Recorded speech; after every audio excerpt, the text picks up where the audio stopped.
have Tim Kaine play the harmonica. Thank you for warming us up. Hi, everybody.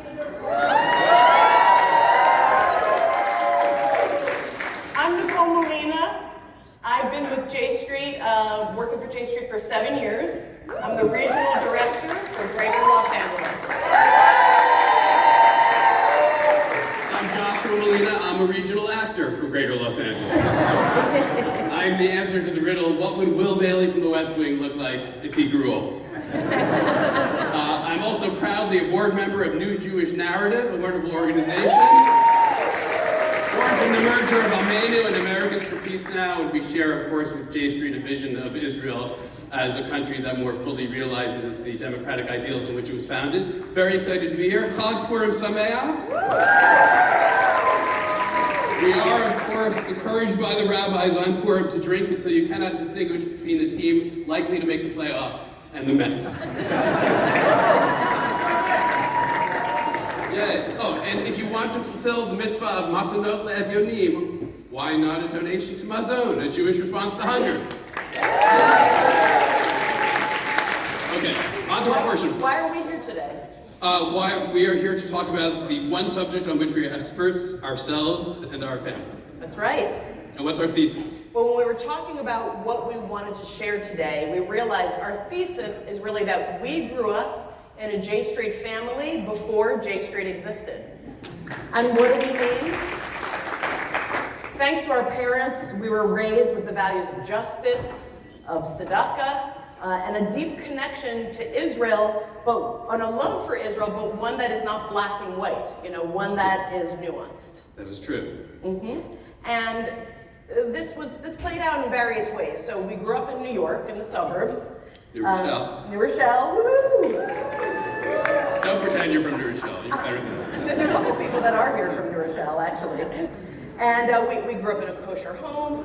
And we went to an Orthodox shul for part of our childhood, and we also went to day school. Yes, we went to Orthodox yeshiva. We went to Westchester Day School of Meredith. I would say from the beginning we were encouraged to have open minds because we came from a multifaceted background, our own level of observance. I don't know if we fit neatly into any slot, but most likely congruent with conservative Judaism. But there was no Solomon Schechter in the area at the time. There is now. Love Solomon Schechter. So we were sent to Orthodox yeshiva, where I had a very positive experience. I think more of a mixed bag maybe for a girl. I mean, the gender dynamics made it slightly different, but yes, I had a good experience. Yeah. And didn't you have a particular Oh yeah, story? well, I would say, so we were sent to this Orthodox yeshiva. I have very, very good memories of Westchester Day. I got the tools, or some of the tools that are helpful to live a substantive Jewish life at yeshiva, learned to read, write, and speak Hebrew. Well, one of the things I was going to say is yes. that, I'm sorry, I missed this. Please. Our household encouraged debate, right? It encouraged spirited debate. And I think very similar to the Jewish principle that asking questions, disagreeing, asking why, is also very much a J Street principle, right? We believe that spirited debate in the Jewish community is positive for the community. Absolutely.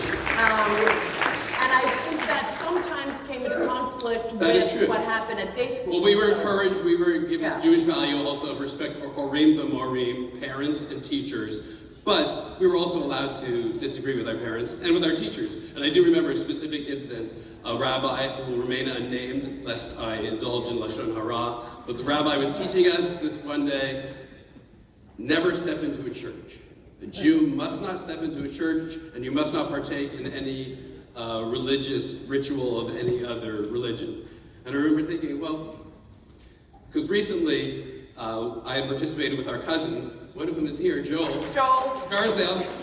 There you go. They had a neighbor, and Nancy, hello. Nancy.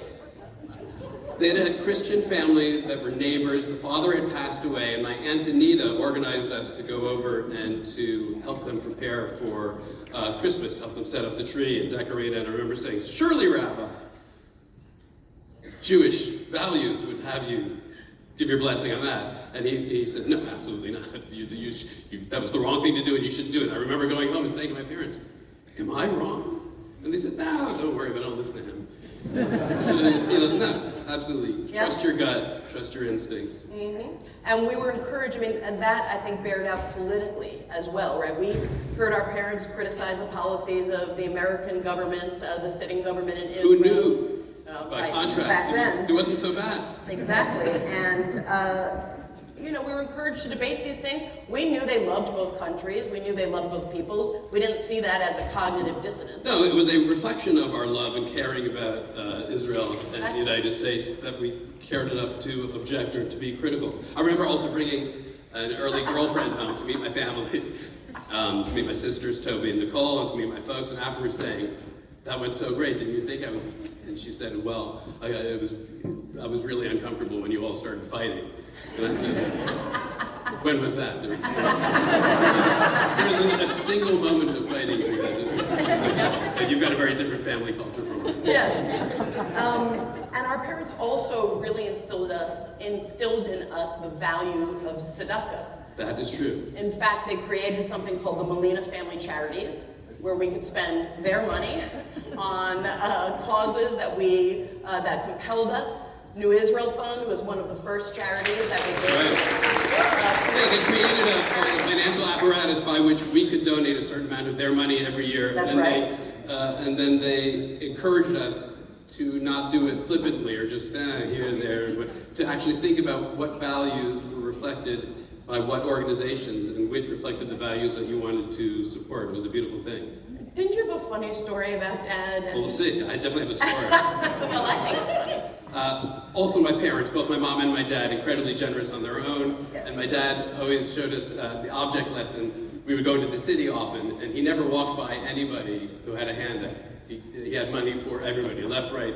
Half the time, it was a slow walk down the sidewalk. And I remember saying to my dad once, like, "How do you decide that guy, maybe he was going to go buy alcohol?" And I remember my dad saying, somewhere in the Talmud, some rabbi correct me or correct him, but he said somewhere in the Talmud is the concept that if someone is reduced to asking, you don't ask them what they need it for, and you don't say no. So my dad never walked by.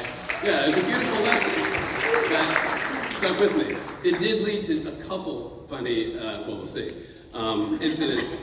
One, I remember we were walking down the street, and our sister Toby, our oldest sister, stopped him just before he put $5 into a businessman's frozen yogurt.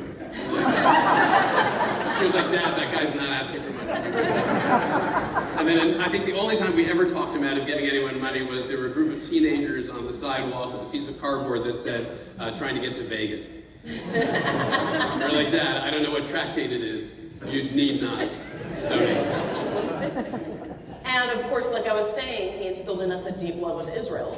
That is true. And we... First and foremost by bringing us there. That's right. For my bat mitzvah, a group of us went to Israel, like 15 or 17 of us, including cousin Joel. You weren't there? Okay. The event is off. This has Okay, really continue. derailed. No, I'm just kidding. It's fine. Well, we'll see. There Okay, so the setup here really is, Wait, we were thrilled. We were thrilled to be there. Everyone was thrilled except for one person. the 12-year-old in the center. I was 12. Look at that. My An brother entire was 20. extended beaming family. Everyone was thrilled to be there except for me. And why were you not thrilled? Well, I couldn't understand. I'm the youngest in my family. I'm the youngest of my cousins on both sides. You're the baby of the family. The baby. And I couldn't understand why I couldn't go out on the jaunts, on the walks with my cousins and with my It siblings. was only years later that I explained that some of the jaunts were not PG-13, including going to the Shuk, my sister and I, hoping to buy a hookah to bring back to college. We did find such a shop, and the merchants there, the Arab merchants, invited us to try out the wares, and we smoked hashish. I also think this is an early J Street, because we passed the peace pipe. We literally reached out to the other, and we saw each other. That's right. Yeah, and then the hardest part of that trip was explaining to my parents why we both had these tremendous hookahs that we were bringing back to college. And we were like, "Oh, we're not going to use them. They're just, for cultural curiosity. People in the dorm are going to love them." Well, luckily, Yes. recently I came back from the J Street congressional delegation to Israel and the You Palestinians. had a better time on that trip. And I believe we have another picture from that trip. This is me with our incredible leader, Greg Levine. It was, Hats off to your rainbow bow tie. yes. If you haven't seen him, he's wearing a rainbow bow tie. And this was just an incredible opportunity to see J Street brings members of Congress to the region to see the realities of the occupation, of how Israelis and Palestinians live. We do a 360-degree view so that leaders and members of Congress can see this. And for me, I mean, I'd never been to the West Bank. I've never been to East Jerusalem. Yeah, it's a shame and kind of crazy that it would take us.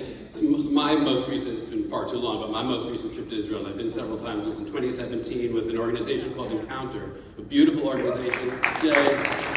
They take Jewish influencers. I was like, I don't think I rate. Okay, I've got a Twitter account, and I'm Jewish.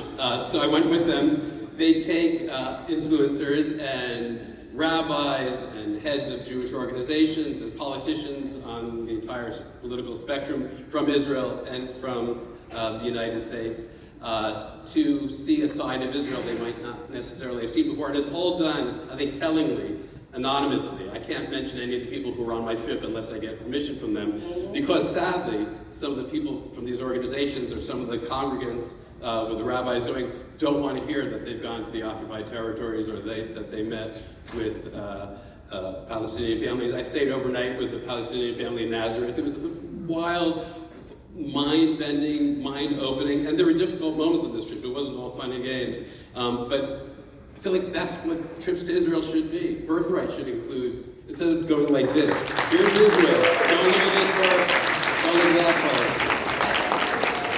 What we should do with our kids, so that our kids don't wake up and have the cognitive dissonance of like, wait a minute, this is Israel too? And that's what J Street is really doing. God bless J Street for that. And I think as we got older, we began to realize that this sort of cocoon of our family, of this open ability to talk and question and ask, that was not reflected in the larger American Jewish community. Even, today and now. Well, certainly, and that it was much more rigid, and that you were sort of giving up your pro-Israel credentials if you were to say, like, I have questions. This doesn't seem right to me. I love Israel, but I'm not sure I agree with these policies. There's no chance to debate, no chance to talk. And, I spent about 20 years in Jewish communal work. And when J Street was founded, it was actually our dad that kind of turned us on to J Street. He said, there's this new American Jewish organization that reflects our values. Incredible that you worked there. Yeah, and I followed from the beginning, and I signed petitions, and I made small donations, and then, at a certain point, after the first Trump